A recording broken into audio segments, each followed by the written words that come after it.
Thank you, Shanika. Keep it decent. Well, I think you've identified the key issue when you use the word Tantra in the modern context. Minds immediately leap to one subject. So, as part of rethinking Tantra, the title of the weekend, we thought we should grasp the nettle, as it were, and start with a bang. I shall try and keep puns to a minimum, but they can't be avoided now and again. Explain exactly what is the position of sex in tantric traditions, because it's incorrect to pretend that it's not there, but it's also far from the whole of the tradition. So if we deal with it straight away, then that frees up the rest of the weekend to look at everything else. I thought I would start by noting that we're not alone in this. Shortly after we put together plans for the weekend, the British Museum announced that it was going to be organising an exhibition on Tantra. It says in this headline from an art journal that the aim of the exhibition is to challenge these salacious stereotypes. And therefore the show will be unpicking an ancient Indian philosophy which was made famous by Sting's claims of making love for 8 hours. Whenever one encounters mention of Tantra in the newspapers, inevitably minds turn to this musician and his claims of making his sex acts go on forever. Even the Times, when this exhibition was announced only a couple of months ago, headlined its piece, "Your position on tantric sex is all wrong, British Museum tells Sting," as if that was the entire thrust, so to speak, of the announcement. It's all rather unfortunate, and pretty much every newspaper headline zeroed in on the exact angle that the exhibition is trying to unpick, unravel, and overturn.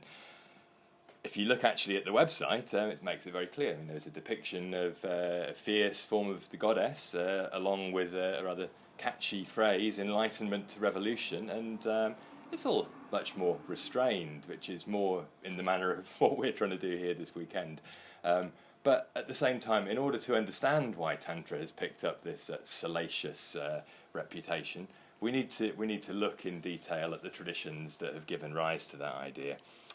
So, as a blog on the British Museum website puts it, trying to explain what their exhibition actually is about, as opposed to what the paper's zeroed in on, Tantra is a system of philosophy, and we're going to hear about it in lots of different ways, but I thought it might help just to have a little summary from the blog put together by their museum curator of the exhibition. Pretty good summary. Tantra has in many different ways challenged cultural, religious and political norms, and that was the case at its inception. In maybe the 5th or the 6th centuries, it's hard to say really when you can pin down the origins. There are some early tantric sects that go back further, but the early textual traditions probably from the 6th century onwards, and certainly for the next 800 years, it was the mainstream religion in India. Nick will be talking after me about just how mainstream Tantra is and how closely intertwined it is with most things that we think of as Hinduism. Therefore, it's said that it actually transformed Hinduism as well as Buddhism, and this sort of wave of revolutionary influence continued even into the Indian fight for independence and the counterculture of the 60s. But if we actually look at the word, I mean, Tantra doesn't have anything to do with sex. It really translates, if you look in the dictionary, as loom. So it's the structure on which something is woven together. And it comes from a verbal root with that connotation.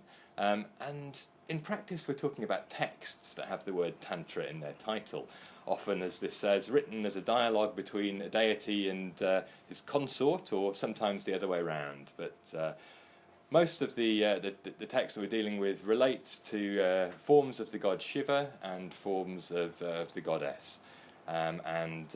We are, in this weekend, as much as there at the British Museum, going to look at some of the manifestations of things in early Tantra, but particularly from the form of depictions later in the artwork on Sunday, but also textual descriptions. And these two aspects are important because really, as Nick will be explaining, symbolisation of deities is something that we actually have because of Tantra. And we'll start to understand why, because of the practices that come out of it related to visualizations. A lot of the texts are describing very complex rituals, and they have a huge influence on what we now know as yoga as well. So all this bundled together to explain what actually we are talking about. Now, as Shaunaka alluded to, around 50 years ago, there was another exhibition in London at the Hayward Gallery. And you probably can't see, it's in very small print next to the headline Tantra. The subtitle was The Indian Cult of Ecstasy. And as he alluded to in the early 70s context, playing up this sexual dimension helped to sell. And that's pretty much been the way in which Tantra has been discussed ever since. But that's not really what we're going to see as the main focus of Tantric traditions. However, we are going to zero in on why those ideas came to bear, because this was a serious exhibition.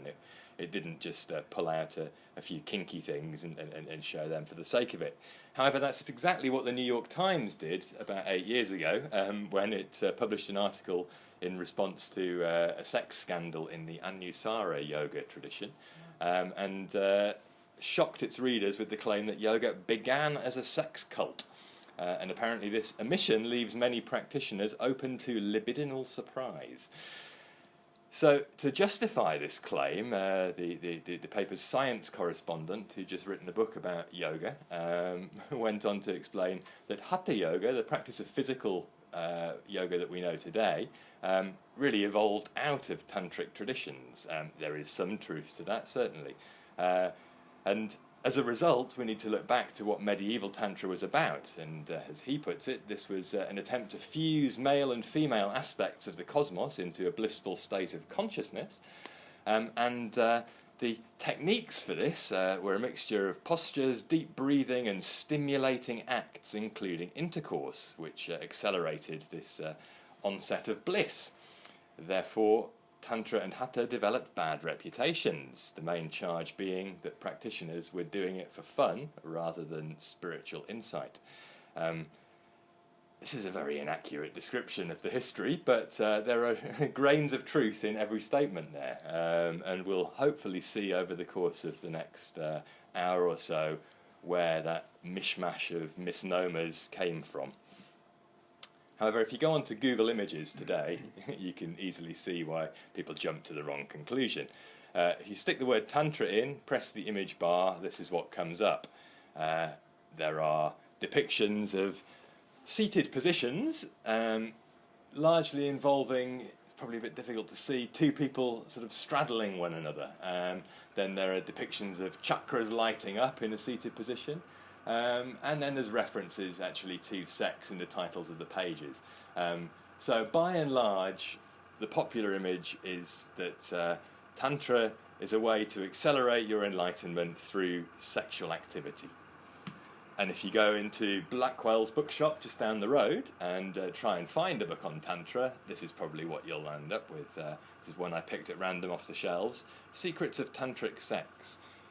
So we turn to the opening pages and it explains if one wants to make use of this book, one should understand what it's for. It's intended as an introductory guide for those interested in exploring the delights of Tantric lovemaking.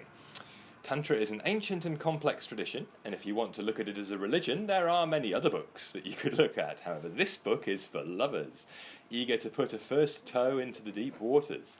It is divided into 5 chapters, beginning with meditation and sensuality practices you can do by yourself, and then moving on to ways you can use Tantra to enrich your sex life. While you can dip in and out, again, no pun intended, it is recommended that you read the chapters in order. So there is this depiction again of an intertwined couple. The Tantric couple doesn't have to be perfect, just willing to give ourselves to the experience and enjoy what comes. Harmony doesn't mean perfection, it means that we move together. Again, completely mistaken representation of what you find in Tantric sources related to sex.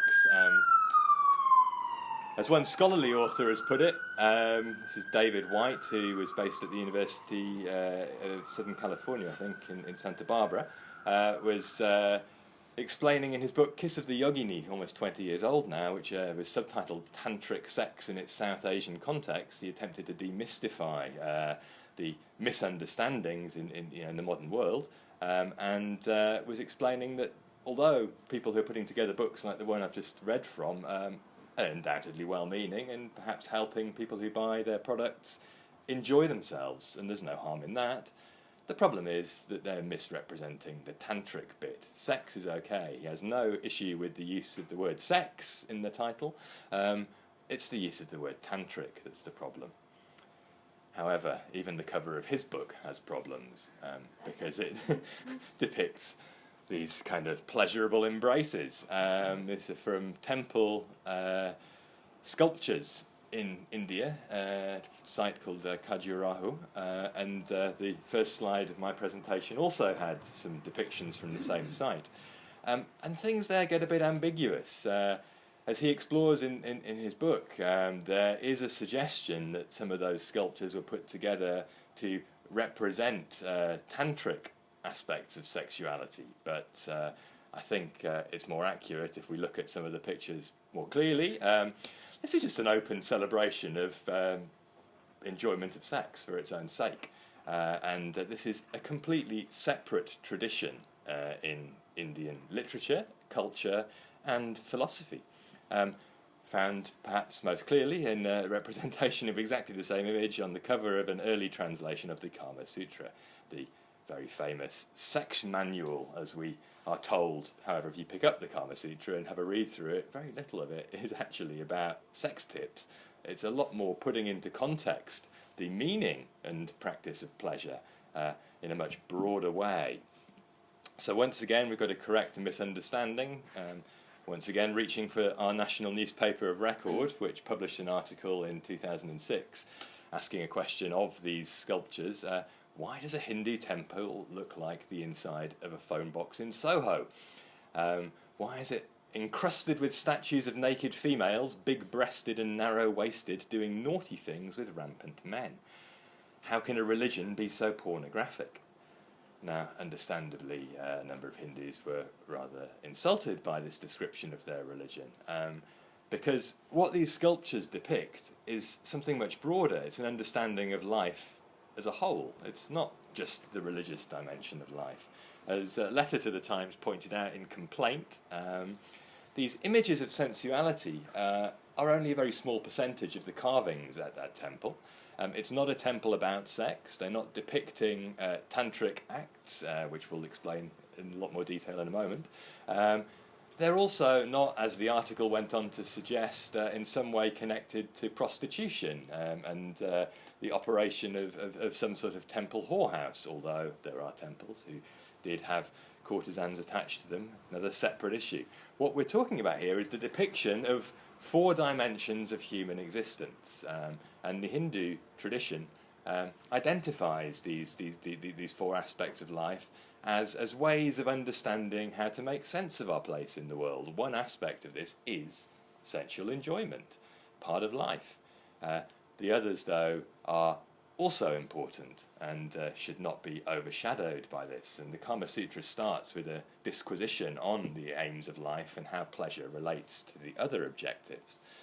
So for clarity's purposes, these 4 words groups together under the heading Purushartha, the purposes of a human being, of a person.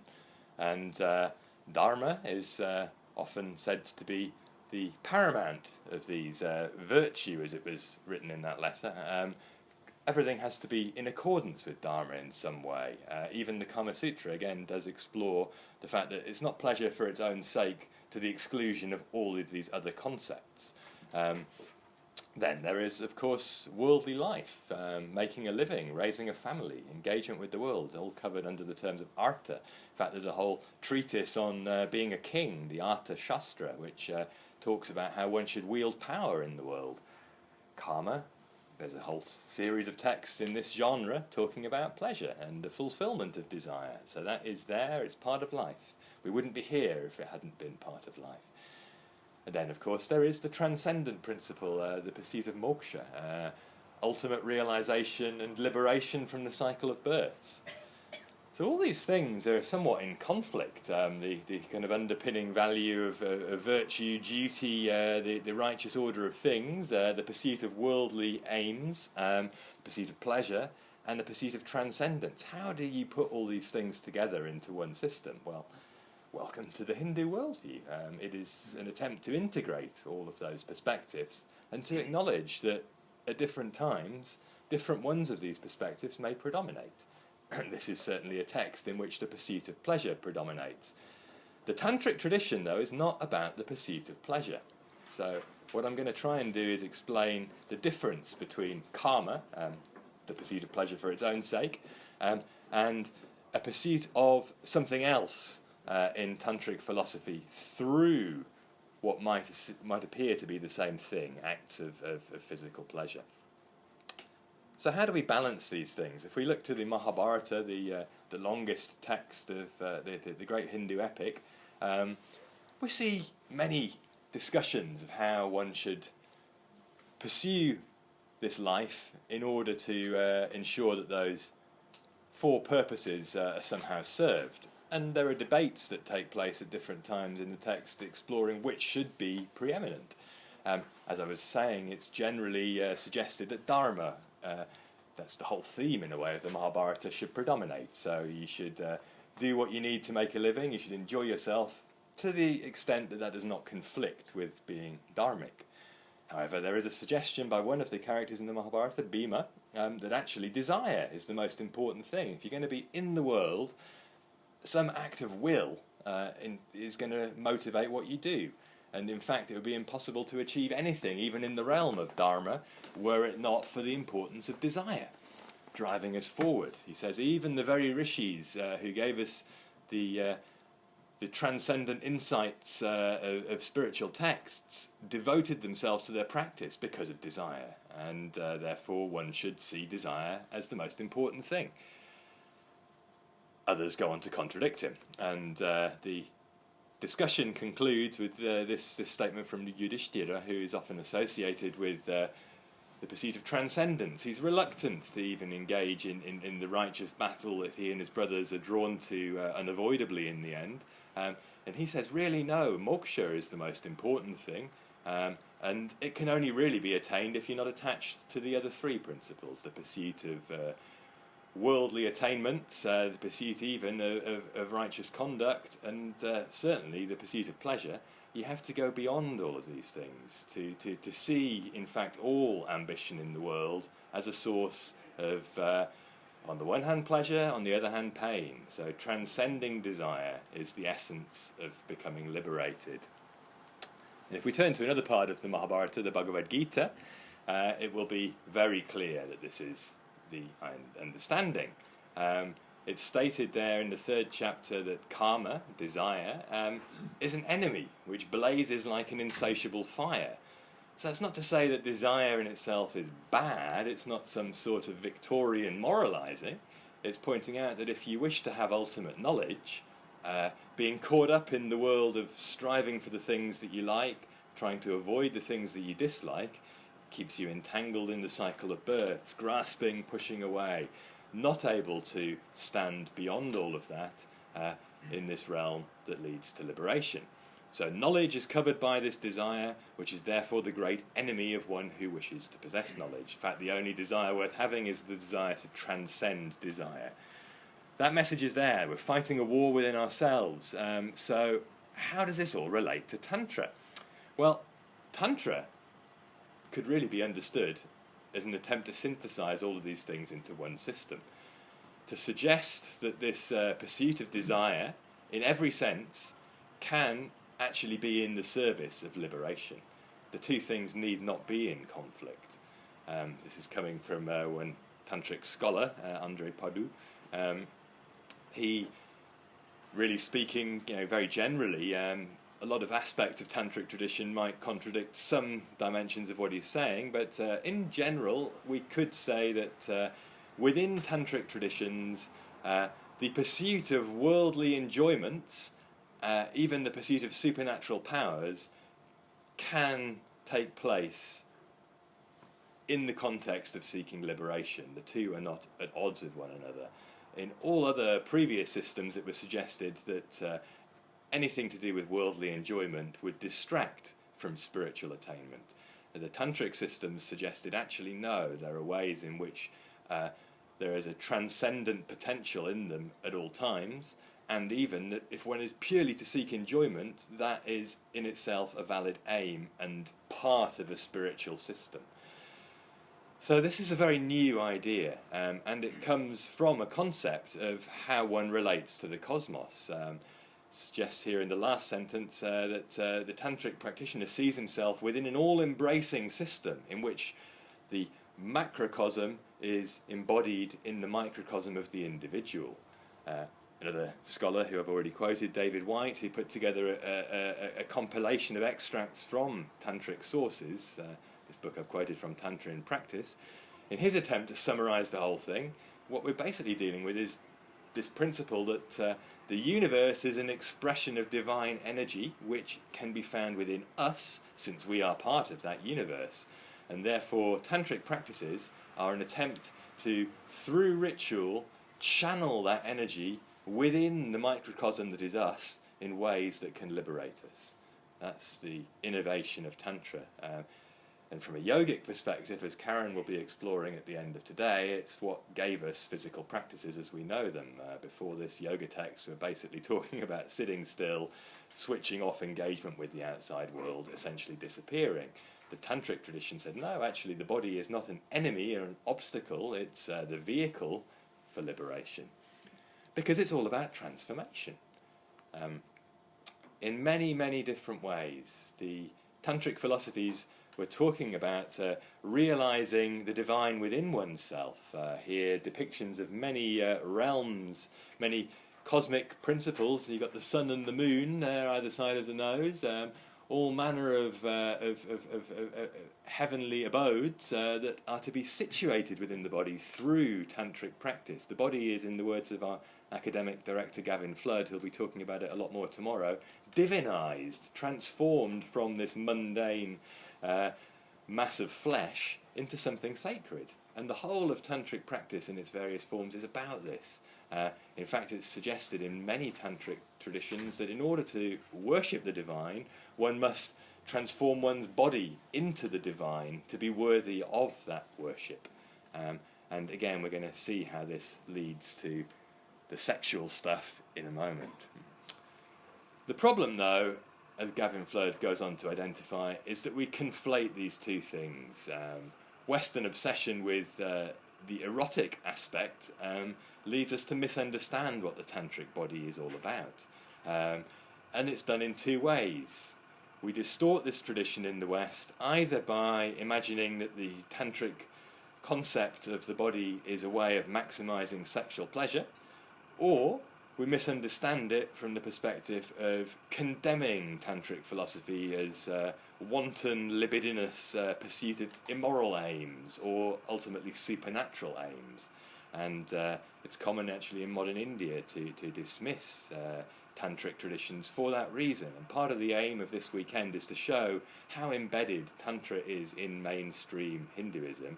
And actually part of the problem is because people have associated Tantra with just this small section that we're about to look at of Tantric history, they've disowned a name which is actually integral to what modern Hinduism is.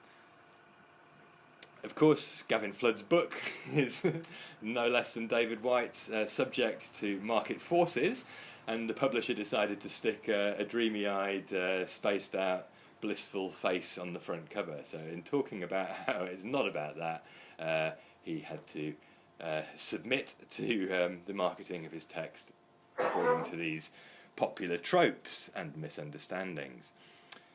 So to go to the second of his themes, the idea that Tantra is being condemned because of its immoral tendencies, somebody who used to sit across the road over there as the Bowdoin Professor of Sanskrit, Monier Williams, he wrote a couple of texts towards the end of his scholarly career that had some pretty harsh words to say about Tantra. The Tantras as a whole were manuals of mystics, magic and superstition of the worst and most silly kind. And the ideas in them, he says, confront us with the worst results of the worst superstitious ideas that have ever disgraced and degraded the human race. He was not alone in this point of view, and in fact, because of the disdain that colonial scholars had for Tantric tradition, a lot of Hindu reformers adopted a similar perspective. Vivekananda spoke out against Tantric practice, which he's particularly identifying here as Vāmachara. We're going to talk in a moment about what that all means, but he's basically saying, give up this degraded Tantric ritual that is debasing the nation as a whole. If we actually want to get anywhere in making Hinduism a vehicle for liberation of the nation, ultimately, this is the message that was taken from what he's talking about here. We need to clean up our act. We need to show ourselves fit for purpose in the 20th century and stop filling the heads of our children with the idea that the stuff in these tantras is worthy of study. These should not be held as texts on a par with the rest of the Hindu Shastras. They should be disowned, says Vivekananda. Well, Monier Williams' predecessor, the first of the Bowdoin professors of Sanskrit over the road at Balliol, Horace Wilson, explained what was meant by this Vāmachara, which literally means the left-hand practice. Says that the Vamis, or the practitioners of this left-hand tradition, are those who adopt a ritual contrary to that which is usual, and even one that they dare not publicly avow. And to justify this, he quotes a verse. There are many variants of this, but it's a common way of explaining what's going on here, that one is in society, here nominally Vaishnava, but it can also just be Hindu, really mainstream, an observer of what one thinks of as conventional morality and conventional religious practice. However, actually, the way one would see oneself in the world is from the perspective as a worshipper of the god Shiva, but inwardly one is a devotee of the goddess, and the worship of the goddess takes some very funky forms, as we're going to see in a moment. And because of that, people conceal this. They would see themselves as inwardly Shakta, outwardly Shaiva, and in society nominally adopting conventional norms. But internally, they're interested in doing something that goes against those conventional norms. So the religious ritual that they would practice in private is something different. So what form does this difference take?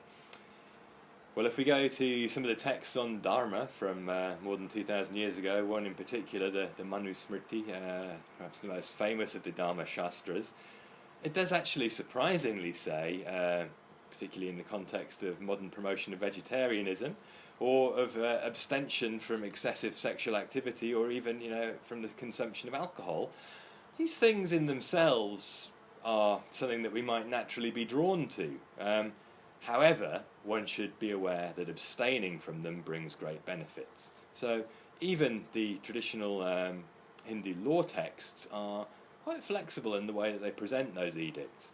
But from there it became more and more understood that those three things were not to be indulged in, at least not in excess, or that there were various conventions around how one might indulge in them. There are all manner of verses in this text explaining how and when it is appropriate to engage in sexual activity, very much within the confines of marriage.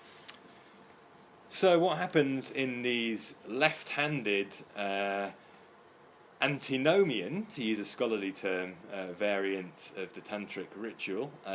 Antinomian is coming from Greek, meaning against the law, so almost the exact opposite, is to celebrate the indulgence in these things. The first three of them being the three that were talked about in the Manusmriti, the consumption of meat, the consumption of alcohol, and indulgence in an almost orgiastic sexuality, for a particular purpose, as we're going to see very clearly.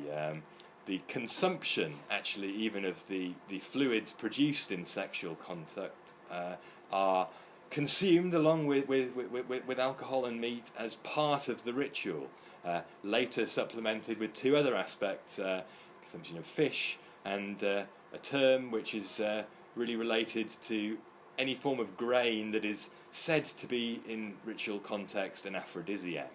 all of these things to fire one up in a way that leads to this orgiastic, ecstatic sexual ritual, maituna. And these 5 words, mamsa, madhya, maituna, matsya, mudra, all start with the letter M, and are collectively therefore known as the 5 M things, the panchamakara, sometimes the panchatattva, the 5 principles, which are the essence of this left-hand practice. So, as another scholar explains, Agayananda Bharati, in his book about how tantric ritual fits together, if these things are actually done in the way that I've just been describing, then this is the Vamachara, the left-handed practice. However, there is also a prospect of taking these concepts in some sort of metaphorical way, and this is what constitutes the right-handed practice, the Dakshinachara, whereby those ideas are somehow sublimated, understood in a subtler way, practiced perhaps through substitutes being used rather than those substances themselves being consumed. We'll see a little bit later what form that might take. But from the point of view of ritual, we should bear in mind that Tantra is perhaps even more ritualistic than the Vedic tradition that it is sometimes presented as being in opposition to. There's a sliding scale of just how funky and kinky and deviant in some ways those rituals get. Everything that moves more to the left is very much what has been described as left-handed practice. Towards the right, you have the Shaiva Siddhanta, the mainstream of tantric ritual practice. I don't want to get bogged down in all of the meanings of these different degrees of extremity of left-handedness, for want of a better way of putting it. The tantric scholar Alexis Sanderson has spent the last 30-odd years writing in great detail about how all these different elements of the tradition fit together. And if you are interested, I can give some references at the end of the talk where you might go into more detail. This is the article that is a good place to start, Shaivism and the Tantric Traditions, where he sketched out the ways in which these traditions build on one another to get more and more left-handed in their practice. But they're all dealing with ritual. Even the extreme orgiastic cremation ground cults that I'm going to talk about just now, they are still practicing ritual. It's not a free-for-all, do what you want. It's all about following particular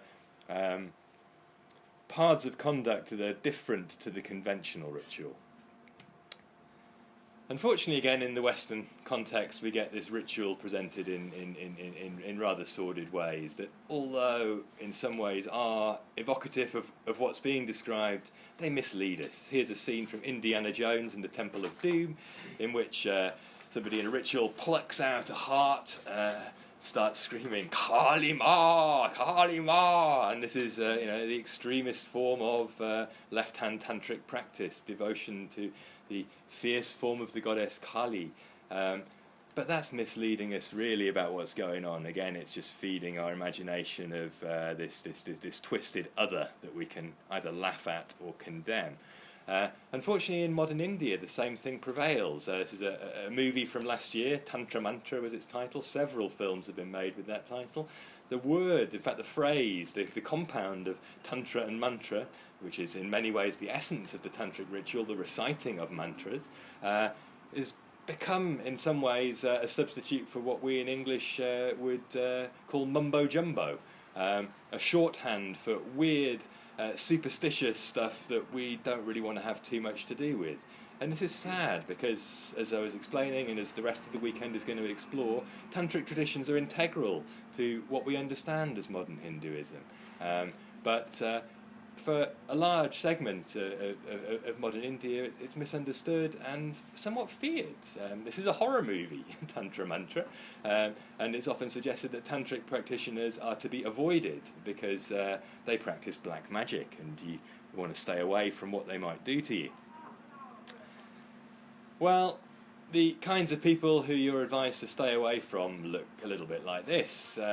They are often ascetics who dwell in cremation grounds, and the earliest of the practitioners on that sliding scale of ritual that Alexis Sanderson was drawing our attention to are cremation ground dwellers.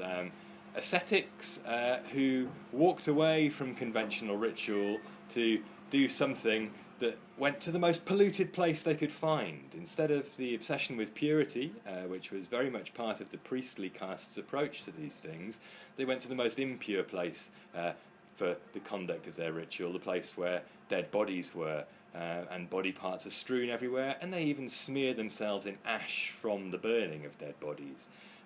So immediately declaring themselves other in the way that they go about their practice. Their aim, though, is still spiritual transcendence. So they're conventional in that sense. Out of this early cult of ascetics come other practitioners who pursue supernatural powers as a direct aim. So there becomes, as I was explaining earlier, these two objectives that's part of Tantric tradition that are not necessarily at odds with one another, that can be held within a greater totality, an understanding of the world that sees a place for worldly pursuits, the pursuit of worldly enjoyments on the one hand, or transcendent powers on another, and the aim of spiritual liberation and knowledge and understanding.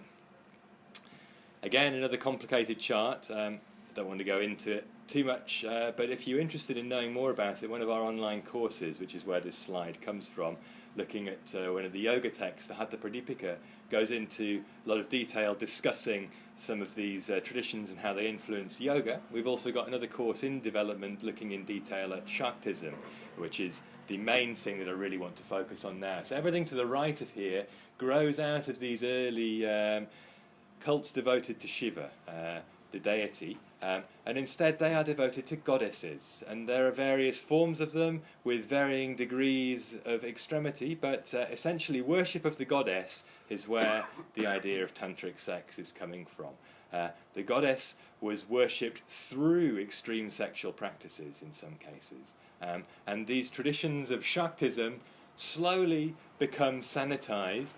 And that's where this idea that yoga is a sex cult has come from, because they become turned into Gnostic traditions, understanding of spiritual insight through metaphorical, symbolic representation of this sexual activity that we're about to look at. And that's what is influencing the development of a lot of the traditions that have either turned into yoga or mainstream worship. The whole of the Srividya Tantric Shakta tradition of Hinduism is based on these things, but somewhat transmuted. So we're talking about worshipping the goddess. Again, you have modern neo-Tantra. Neo-Tantra is a good shorthand way of distinguishing how people are presenting these understandings of tantric traditions in the modern context from their original presentation. So if we're getting together for Shakta ritual practice in a sort of somewhere between the 6th and 12th century context, we're not talking about getting together with smiling yoginis to sit around and contemplate how to heighten our sexual enjoyment. We're doing something very, very different indeed.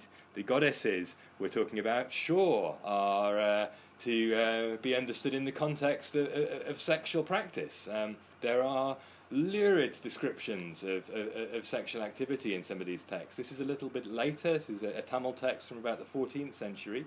And describing there, Shaunaka would probably discourage me from reading from the slide, a bit like an early translation of some of these Shastric texts about pleasure, where translators would render the passages in Latin rather than put them in English. But I'll let you read it for yourself and just clearly say, it's talking about cunnilingus, it's talking about oral sex, the enjoyment of sexual pleasure, but for a reason. The fluids produced in sexual activity are the main purpose of these sexual rituals.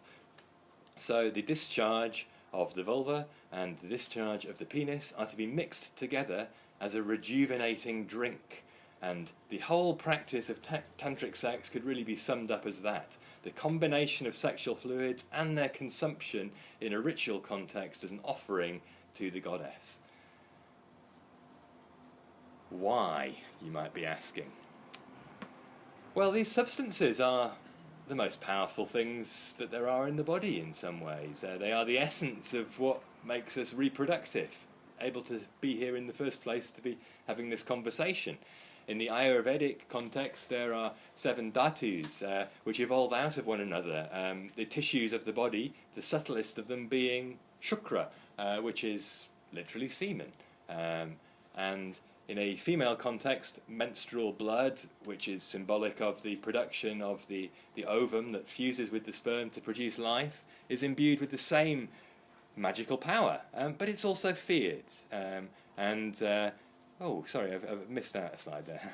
I was going to go into this context first, looking at how menstruation has achieved a certain taboo because of the sense of impurity that has been attached to shedding menstrual blood, to the extent that when there was a Supreme Court ruling in India recently allowing women into a particular temple, despite perhaps being of menstruating age, they were therefore banned just on the principle that they might be menstruating.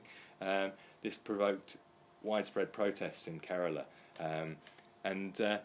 Therefore, we have to be aware that, again, we're confronting a taboo. The dealing in consumption of menstrual blood is to go to the most impure place in some ways. Semen also was regarded as something that one should treat with care and caution. In the earliest Upanishad, the Brihadaranyaka, it says we should be looking as men to preserve our semen.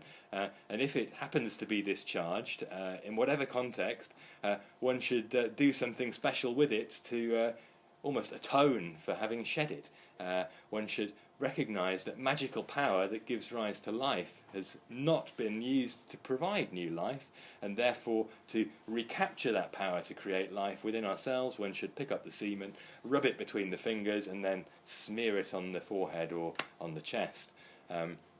So the power of these substances has been recognised for a very long time, and Tantric ritual basically reappraises the understanding of that and says, how can you see these things as polluting or something that we should be worried about producing? In fact, we should celebrate the production of these things. We should mix them together and turn them into the sacrament. And this is the essence of understanding that gives rise to these rituals that are what we now know of as tantric sex. The reason for it, though, really is because it's understood that there are beings out there, goddesses, who feed on this stuff. They're hungry, or they're thirsty in the context, really, of the consumption of these fluids. It's said in one of these early tantric texts, in neo-Tantra, that because we're made up, because we come into being from these substances, we need to protect them. And the way in which tantric ritual would go about protecting them, first of all, is the reciting of mantras. But to protect us from these entities that want to come and seize them from us. There's a long and rich tradition of understanding the world in terms of supernatural beings that predates the Vedic religion in India. We don't have much evidence of it other than seeing how it came together. And Tantra seems to be, in some ways, an evolution of ritual in a different way from Vedic precedent, but also drawing on some of these folk religions that we don't see so much in a Vedic context. This understanding of there being beings out there that needed appeasing with blood is something that seems very old. And Tantra comes up with ritual ideas about how to go about appeasing them. So we're talking here about yoginis, not in the context of ladies in lycra contorting themselves on mats, as the word is used in a modern context, but these fierce deities who need propitiating through, in some ways, the offering of human flesh. The essence of human flesh being condensed down into these powerful substances that can be mixed and given to them. Another very influential tantric text talks about how, in really the earliest form, this offering literally took the form of hacking bits of yourself off and placing them in a bowl in an offering to the goddess. Piercing the hands, the breast, the forehead, even the eyes, the throat, the middle of the back, mixing this stuff together with other substances, urine, feces and alcohol, put this stuff into a bowl, and that's the way that you worship the goddess. Offer her this stuff, and in return for that she will descend and provide transcendent knowledge. once you've drained yourself of blood by performing this ritual daily for 7 days straight, the yoginis come fluttering down to enlighten you. So in a way, tantric sex, or these rituals, are about offering up one's body, going back to the idea as touching on earlier of what the whole of the tantric tradition is talking about, as a vehicle for transformation by the goddess possessing you, welcoming the goddess into the body through this ritual, to be awakened by her actually entering your body. And this is in some ways how sexual ritual evolves out of that, because it's understood, obviously, if we're transforming our own bodies, perhaps we could, instead of hacking bits of ourselves off and putting it in a bowl to offer to the goddess, we could bring this mingling of the substances together and the understanding of where the god and the goddess are into the interaction of two human beings.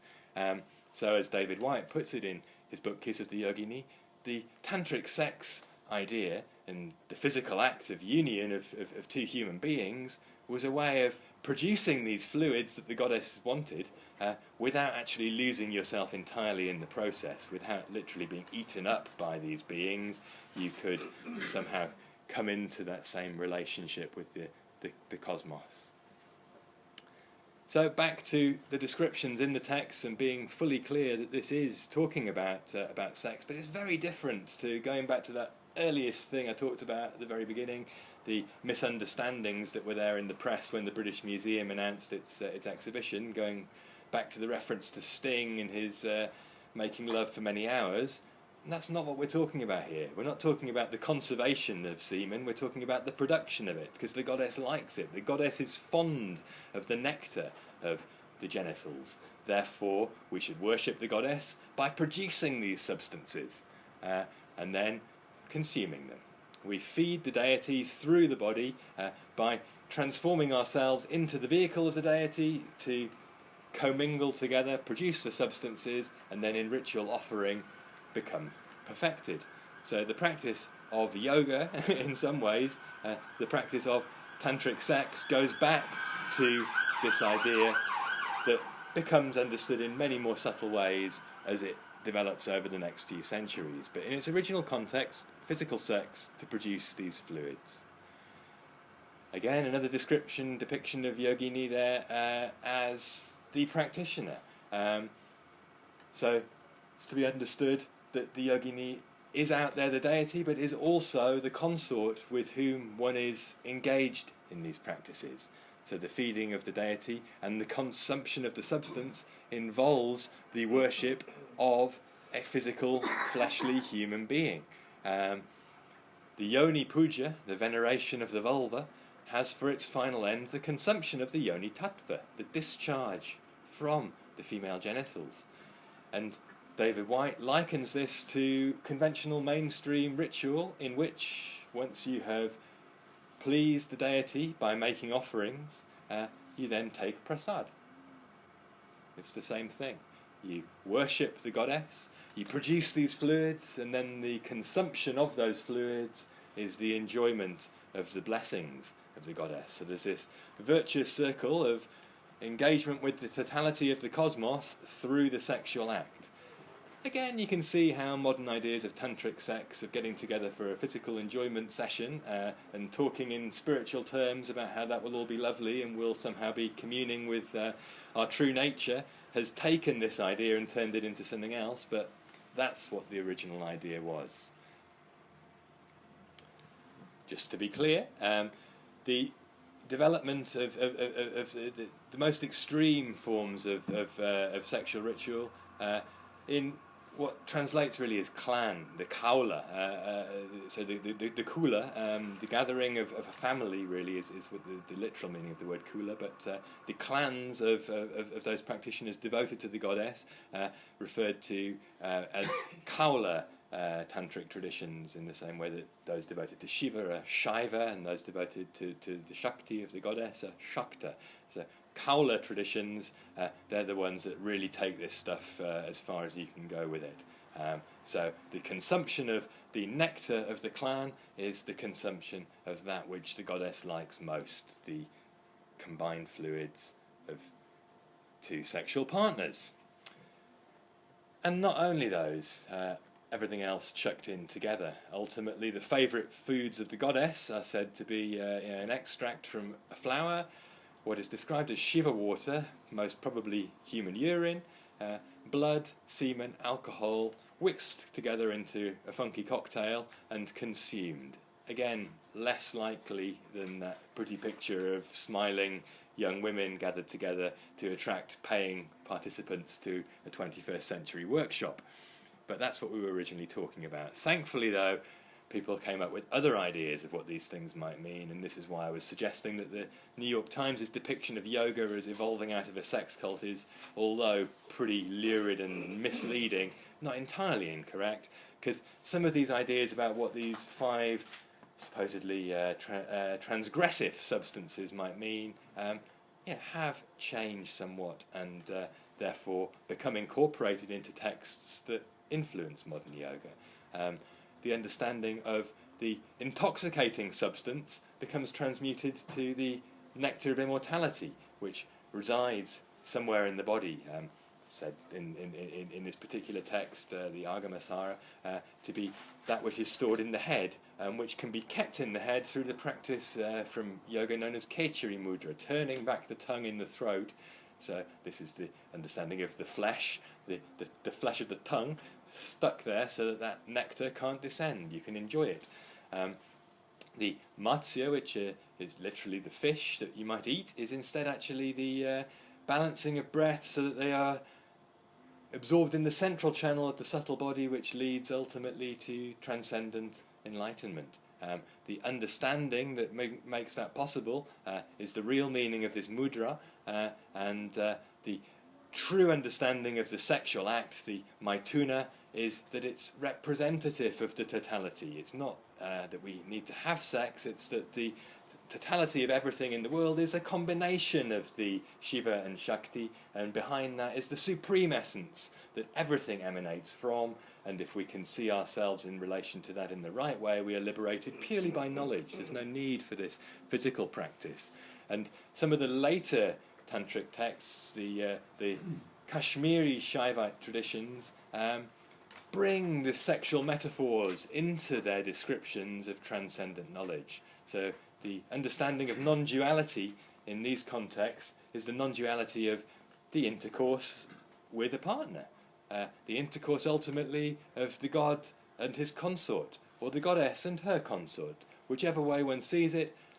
That combination is of, as the Vijnana Bhairava puts it, the reality level of Brahman, that which is all things. And the pleasure that one can imagine being stirred up by that is within us. The bliss within us can be attained through understanding. And also, at the same time, if we want to have a quick fast track into understanding where that might be, we can think about the bliss of physical pleasure, and remembering within ourselves the pleasure from that, we can use that as a sort of a springboard into a transcendent understanding, yes, but go much, much further to the ultimate level, and that's what we're talking about. That degree of bliss is that which is awakened by understanding the true nature of things. Basically, resting in pure consciousness is blissful. That's really all it's saying. Another text from the same tradition, from Abhinavagupta, perhaps the sort of premier synthesizer of these ideas in this way, goes on to say that understanding this true nature of consciousness is blissful, and therefore we are celebrating our love of it. This joy is not simply dependent on the body. If at such a moment it serves as a teaching of remembrance of the inherent delight of the divine self, one's consciousness gets entry into the eternal, unalterable state. So yes, all this physical bliss, all this worldliness, it's fine, not to be discarded. The body is not an obstacle. As I was saying earlier, the way in which this understanding made it possible for physical techniques of yoga to evolve, that through doing something with the body, one could attain transcendent insight, rather than some of those earlier suggestions, indulging the body just leads to being misled, taken away from the possibility of transcendence. And even that idea is old. That's there in the earliest Upanishad, the Brihadaranyaka, that one can, through understanding how one loses oneself in the enjoyment of physical pleasure and sex, understand what it is to dissolve oneself in the absolute. As a man embraced by a woman he loves is oblivious to everything else, so this person embraced by the Atman, consisting of knowledge, is oblivious to everything as well. So all these ideas are jumbled up, and as Nick will be explaining in the next session, although Tantra is sometimes presented as sort of at odds with or in opposition to Vedic ritual, it's not. It's something that grows out of it, sees itself as going one step further, going beyond even the teachings of the Vedas. So again, what we get out of this tantric tradition is something symbolic, something that brings this idea of the union of these two principles together in ways that are very evident, that you see in temples. The depiction of Shiva as a lingam, the idea that the lingam is embedded in a yoni, so the male and female sexual organs are somehow combined even in depictions of the deity in a temple context. You also sometimes see the divine in terms of its male and female principles combined as one. Nareshvara here, the combination of Shiva and Shakti as two principles that are ultimately the same, that are held within one transcendent totality. Perhaps most clearly described in some of the complex yantras that represent these transcendent principles, again associated with tantric practice, but particularly with the evolution of traditions out of the more extreme variants of Tantra. The Sri Vidya tradition, this is the Sri Yantra of that tradition, is sort of a compacted explanation of very complicated and subtle philosophical teachings into one simple diagram that effectively is saying everything is emanating from one source into its multiplicity and complexity through the interplay of these two principles, and in a way understanding the world through the fusion, the sexual combination even of Shiva and Shakti. There is this sexual metaphor there. We understand how all is one and yet at the same time many. And there are early tantric texts which draw on the principles of cosmic fusion, the symbolization of the deity Shiva there with the upward-facing triangle and the goddess with the downward-facing triangle, combined in an act of congress. A lot of yantras have this double triangle at the centre, rather than the interlocking triangles in that different representation there in the Sri Yantra, which is an even more complex articulation of the same ideas. But in there is also an explanation of sexual ritual in that text. At the base of the female triangle is the female genitalia, and the two polarities at the bottom of the top triangle are her breasts. There is also in these two triangles the idea of these two power substances, the menstrual blood and the semen, which are to be combined in this offering. But it's all ritualized. This is a symbolic diagram that one constructs in one's own body.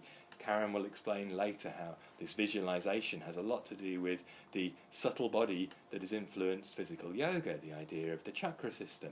All of this is coming out of the sublimation of the physical act of tantric sexual ritual into a gnostic, a liberating knowledge understanding of what this all means. And ultimately texts that evolve out of this Shakti tradition put it very clearly. If it was as simple as getting drunk to reach enlightenment, any fool in the street who's a drunkard would already be liberated. If all it took to get this understanding was to have sex, then anybody who went into an endless pursuit of pleasure would set themselves free. Instead, actually, no, there is a need for initiation into a spiritual lineage. There is a need to understand the teachings, and there is a need, even if you're engaged in these sexual practices in their physical form, to understand something much subtler about them for them to have this potential. They have to be practiced in the right way, with the appropriately prepared partner, and it all has to be done in a ritual context. It's not pure pursuit of pleasure. So back to the original theme, the Kāma Sūtra is something utterly different. That's pursuit of pleasure for its own purpose. This is the use of these things that of course are physically pleasurable for transcendent purposes. And there are, of course, other versions of this. It's not just about Shiva, it's not just even about the goddess. There are also Vaishnava tantras that talk about tantric sex in very graphic terms. The union here of Krishna and Radha being depicted as a way of achieving this understanding. The attainment of a transcendent absolute through sexual congress. Here is one of these texts, the Amrita Ratnavali, I think from about the 16th century, this one, talking about literal sexual intercourse. The ultimate ritual is sexual intercourse and eroticism with a female partner. If you do this stuff, you will achieve liberation, attain the primordial cosmic substance, become one with Brahman through the practice of sex. Because of the way that you're doing it. Because it's all about understanding through the ritual prescription of the particular tradition that you are following, that you get appropriate preparation. You are, in these earlier tantric traditions, reciting the correct mantras in the correct way, preparing your body first by having purified it in order to engage in these things that are seen as totally impure. So you're using the impure to become even purer.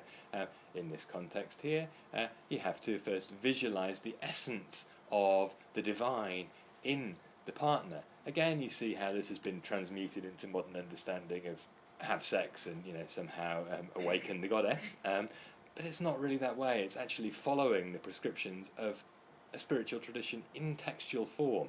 As Gavin Flood will be explaining, the whole idea of the transformation of the body is based on following textual prescriptions. You're literally making something come into being because of the fact that you're following instructions. It's not just doing what you like and enjoying it. It's not finding your bliss in that way.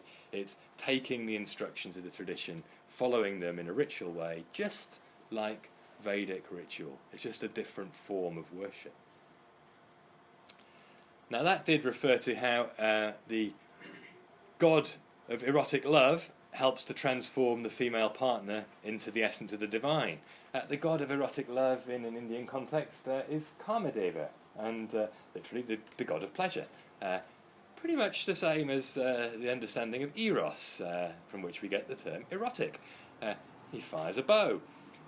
His vehicle is a parrot, and in this case the parrot is made up of lots of ladies who are awaiting his pleasures that he is firing into them with his arrow. But this is where we get obviously the tradition of pleasure in the Kāma Sūtra. Unfortunately, this quite insightful text has been misrepresented, just like all the other things that have been taken from Indian tradition and cross-culturally mangled into what we know in the modern era. So if you see the Kāma Sūtra, you go down the road to Blackwell's. I tried to go and buy this text there. I had to order it in. What they had in stock instead were sex manuals rather than what's in this text, which does contain many sexual tips, but they didn't offer a translation of the original Sanskrit text. Instead, they offered what was reinterpreted for today's lovers. If you look at the contents page of that particular version, it's all about positions. And actually, the Kāma Sūtra is only one of 4 texts from which it borrows a load of sexual positions. There's another couple that have nothing to do with India. There's the Perfumed Garden, which is an Arabian text, and then there are Taoist positions from Chinese history. The other 2, the Anangaranga and the Kāma Sūtra, they are Indian, but very much zeroing in on one aspect of this text and making it seem like that's the whole thing.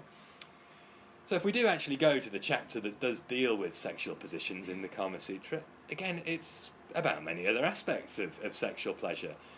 This is only one of 7 chapters in the text, and when it does zero in on sexual pleasure, there's a lot more in there, and it's actually quite interesting. There are role reversals. Chapter 8 of Part 2 of the Kāma Sūtra talks about how women can turn things round on their partners, as we'll see in a moment. It's not just what position you put your body in, it's what you do with your body. And there's BDSM techniques, biting, scratching, hitting, blows and sighs in chapter 7.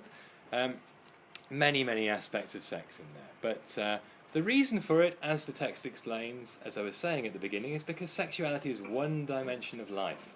It's one of the Purusharthas along with the others, and it's as important as the others. It's trying to say, this is the text about, if you want to prioritise pleasure, this is what you need to do, but it still has to be in balance in some ways with an understanding of the world that the others put forward. So sexuality is essential to life, therefore let's look at it properly, let's have a text all about it, let's have rules of conduct for the engagement in the preliminary acts, for which the term, as a note there, is a kind of yoga. So yoga is sex in that sense.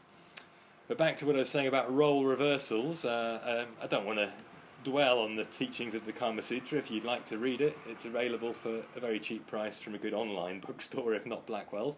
We've got here a description of how a female partner can use a dildo on her male partner, should he agree.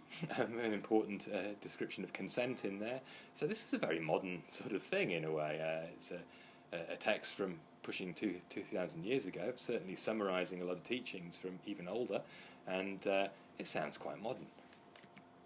The other chapters, though, are talking about how to live in the world. They're not talking just about sexual techniques, talking about how you acquire knowledge in the world, how you behave as a man about town, how you enter into marriage, how you put your virgin bride at ease before engaging in some of these practices, how she should first be schooled in what she needs to know how to do so that she is able to help you engage in your acts of pleasure. And then there are descriptions of it all from a female perspective also. So it's not just purely for the pleasure of men. There's a celebration of female pleasure to the extent, even in this last section, it's really talking about sex for money, prostitution, but in a way that sounds very empowered. The courtesan is using her skill in the arts of sex to make a living, to operate as an independent, empowered female who could, it's said at one point in the text, be transported to another kingdom and be able to make her living even if she had no contact with any of her previous clients. Even descriptions of how to engage in adultery. So it's all a very rich and interesting text. But for the purposes, again, of drawing a contrast between that and what's taught in modern-day sex workshops, I thought it might be interesting to zero in on this line about enlarging your penis. If you wish to do that, you should rub it with the bristles of certain insects that live in trees, and then after rubbing it for 10 nights with particular oils, you should then again rub it with these bristles. And as a result of this act, your member will swell, and then you need to rub some cooling agents into it to calm it down again. So again, not likely to catch on, just like drinking the various fluids that we heard about earlier, sometimes including even feces. There is, however, one allusion to the one thing that's emphasised in all modern teachings of tantric sex. The idea that coming too quickly is not conducive to the sexual pleasure of your female partner. And therefore, as a man, you might need to think about learning how to postpone your orgasm at the very least. But there's no description in the Kāma Sūtra of retaining semen, just as in the Tantric traditions, the production of semen is seen to be a normal part of the whole process. Men who reach orgasm, it's rapidly that's the problem, not at all. And there are descriptions of what one might do if one has this particular problem. And I've zeroed in on this again because it comes to this combination of yoga techniques and what's currently taught in the modern marketplace as tantric sex. The remedy for coming too quickly, says one of the commentaries on the Kāma Sūtra, this is actually a 20th century Hindi language commentary by Devadatta Shastri, but appears often in modern translations of the Kāma Sūtra like this one by Wendy Doniger, the Oxford World Classics version. It says, if you do have this problem, there's a thing you can do to master your tendency to ejaculate too fast, and it's known as Ashvini Mudra. If you attain great skill in this technique, you will have no problems in your lovemaking. So what is Ashvini Mudra? Well, there are three particular techniques relating to the lower parts of the body. that can be practiced by male or female practitioners, and I've highlighted them here via a handy cutout from a newspaper article which locates them. And Ashvini Mudra is probably not the most useful of all if you're trying to restrict the flow of seminal fluid in the man, because it relates to your anus rather than your penis. Ashvini Mudra is rapid contraction of the anus. It's actually a technique for stimulating the upward motion of vital energy, symbolized by the goddess Kundalini in the practice of Tantric inflected yoga. So it's a way of energetically arousing inner forces that lead to awakening. So perhaps not the most useful. Mula Bandha is another technique used in modern yoga, the lifting of the pelvic floor. That's a place between the genitals and the anus, the perineum. Again, that's not really what's being described here. What's probably more useful is a technique known as a Vajroli Mudra. And this, again, is a key to understanding the whole of how this lot of stuff has been jumbled together in the modern context of tantric sex. So what on earth is Vajroli Mudra? Well, if you really want to know, there is a 40-page paper on the subject by James Mallinson, one of the scholars at SOAS in London, who's perhaps one of the foremost experts in the world on this subject. Yoga and Sex is the title. What is the purpose of Vajroli Mudra? And you can find that very easily on his website on academia.edu. Search for James Mallinson, you'll find Yoga and Sex. But if we go to one of the yoga texts that teaches Vajroli Mudra, it articulates its purpose very clearly in a way that explains why it might be handy. Because it says it enables you to suck things up through your penis, basically. So if you have this tendency to ejaculate too quickly, you can reverse the flow if you master Vajroli Mudra. The wise yogi should carefully and correctly draw up through his urethra the generative fluid from a woman's vagina and make it enter his body, no less. If you can do Vajroli Mudra, you can not only suck back your own semen, but you can suck back the combination of sexual fluids that was the ultimate offering to the goddess in tantric sexual ritual. In fact, this particular text, the Shiva Samhita, which is a teaching by Shiva to the goddess, Shiva himself proclaims he is semen. The goddess herself is the what's translated here as generative fluid, but the equivalent essence of a female. And the combination of these fluids makes the body of the yogi divine. Now, this text, the Shiva Samhita, is particularly influenced by the transmutation of these ideas of tantric sex in Kaula traditions into what we now know in the modern world as Sri Vidya. And this Shiva Samhita takes this goddess worship and really highlights this as something you can do through physical yoga practice. So it suggests that this Vajroli Mudra technique is a way to have tantric sex in your own body, and that's why it's taught. There's only one problem. It doesn't seem to be physically possible to do this. And Jim Mallinson's paper explains in great detail why that is. I've extracted a very short chapter here, short segment from the article here to explain why that is. To do Vajroli Mudra, you first have to train your genitals by doing something really uncomfortable. You have to stick a pipe up the end of your penis, and you first desensitize some parts toward the top of the urethra that are involved in ejaculation. But in order to do the suction, you have to leave the pipe in there. And traditionally this was done with a metal pipe, an S-shaped metal pipe that is really quite uncomfortable to have in there in the first place, probably not conducive to, never mind getting an erection, actually having sexual intercourse does not sound possible with this thing. Or in modern context, people put rubber tubes up their penises. People do this still. If you go on YouTube, there are a couple of videos of people showing Vajroli Mudra, sucking fluids up through a pipe at the end of their penis. It's certainly not erect, though. You couldn't do this in the middle of sex. So if you want to suck fluids up, that's what you have to do. So this text is perhaps advertising something that can't physically be done to try and say, in your body is the possibility of having this combination of vital fluids that worships the goddess. If you really want to do Vajrayogini Mudra, you have to suck something up using a pipe and a technique known as nauli, which is an important part of physical yoga. A lot of the techniques of physical yoga relate to stuff all to do with lifting vital energy that comes from these goddess worshipping traditions. Nauli itself is to make the abdominal muscles stand out in a column and circulate them round quickly like this. It creates a suction that draws up fluids. So that's how Vajrayogini Mudra works.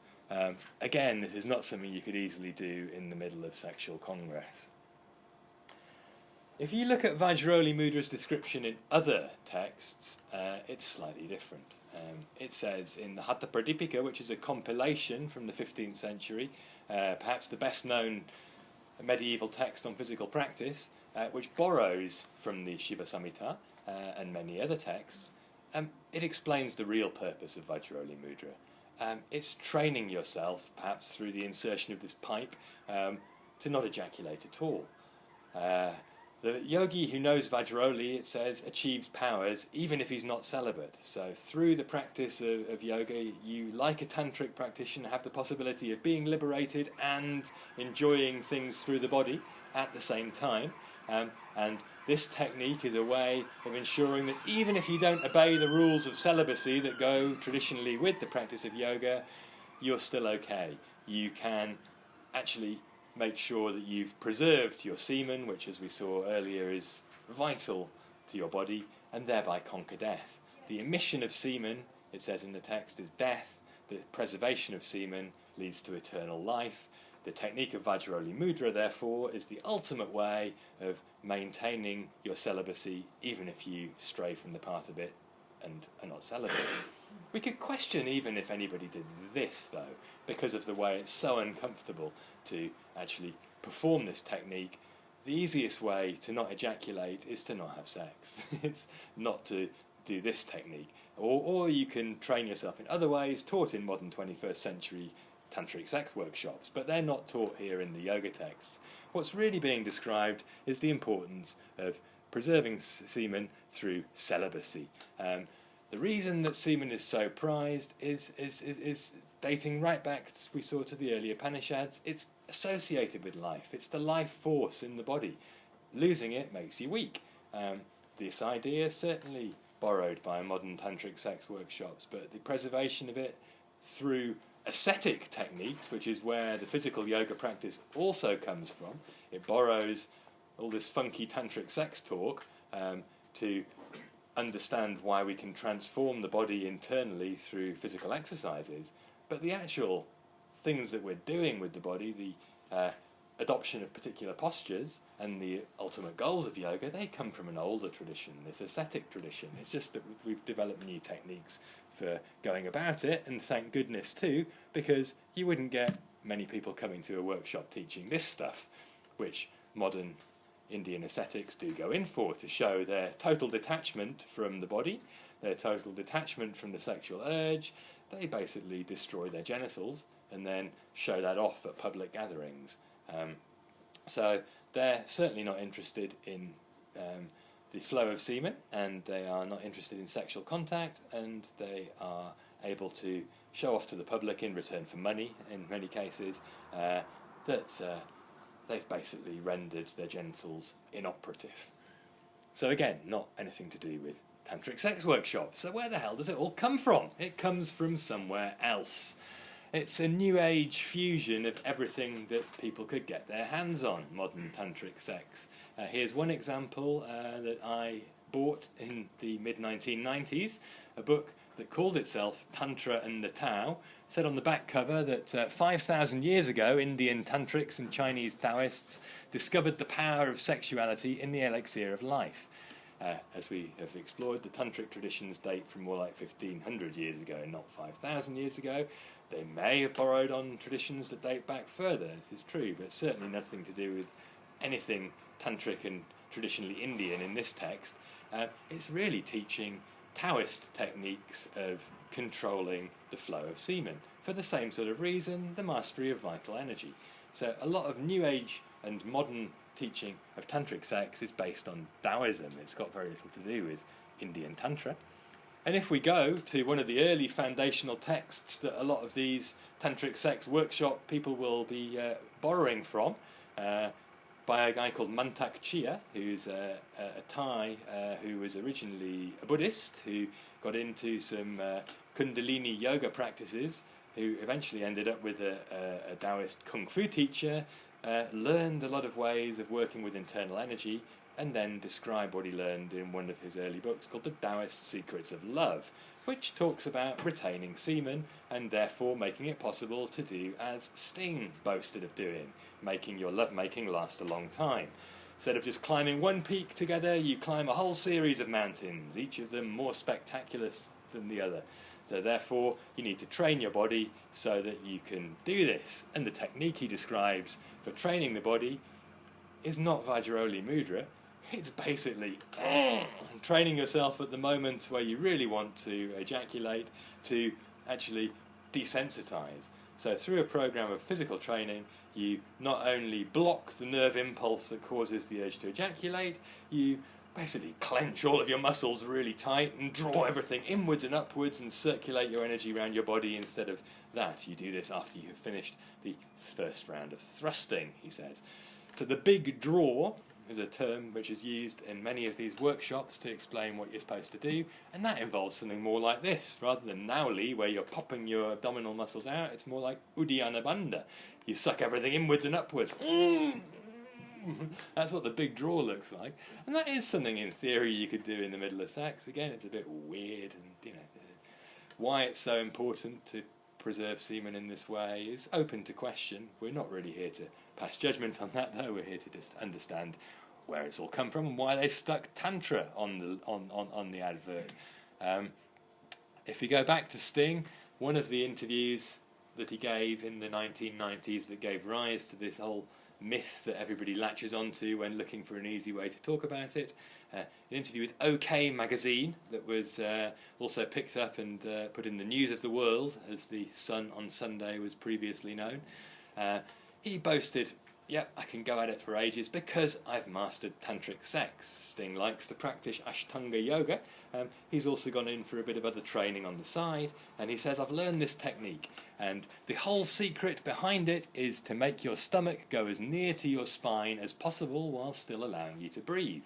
Looking like that previous picture, sounding like the description we had from the Taoist Secrets of Lovemaking. That way, he says, you never lose control. The whole act of love ends when you choose. It can go on for 5 hours. So that's where we got all this stuff. And there you have Sting, reached for by the tabloids at any moment whenever they want to talk about tantric sex. Here he is a few years ago. Sting in great shape. It's all down to yoga. Just as a point of fact, he will be 69 this year. Therefore, you should expect more pun-filled Sting references in the context of this Tantra exhibition at the British Museum that will just be before his 69th birthday. So it makes me wonder what happens next in the market of spiritual claptrap that combines ancient traditions with modern priorities. In the current context of psychedelic obsessions, which also draw a lot of things from yoga traditions and mix and match them all together. Lots of interest in cosmic principles communing with the cosmos through the consumption of psychedelic substances. I wonder what sort of goddess workshops are going to evolve in the next decade that will take bits and pieces of Indian tradition and meld them together and give us a new hybrid and a new catchy title. And I wonder if there is a future, instead of calling it tantric sex, in marketing it as Vedic sex. Because all these ideas go all the way back to the earliest Upanishad, as I've been talking about, the Brihadaranyaka Upanishad, the conservation of semen, because it's very important. So if you want to train yourself not to come too quickly, you need to follow these instructions. Then perhaps not the best birth control technique in the world, but it's the same ideas as Vajrayana Mudra. If you don't want your partner to become pregnant, put your penis inside her, put your mouth on hers, blow into her mouth, and then suck it all back and say, as I ejaculate, I suck back my semen. And she is sure to become bereft of semen. I wouldn't like to try and sell that as a workshop technique, but maybe somebody will. However, I do have another workshop I can try and market instead, where we'll be looking at many other things. If you would like to come and practice traditional yoga with me in Portugal this summer, you're welcome to come and talk to me about that afterwards. None of this stuff will be part of the curriculum. What I do have for you today, just as a parting shot, in case I haven't lowered the tone too far already, I thought I should go one step further. In honour of what we're all having to take on board this weekend, it's all okay if you want to go in for something else that's not related to these practices. Some things are still on the menu. They're no more tantric than any of the other stuff in these workshops, but feel free. All is welcome. So on that note, I think it's probably time we paused for cups of tea and coffee. If anybody does have any questions related to all this stuff, please come and have a chat. I'll be hanging around and handing you over to Nick, who will be putting us back on track with some explanations of what's more mainstream rather than this deviance.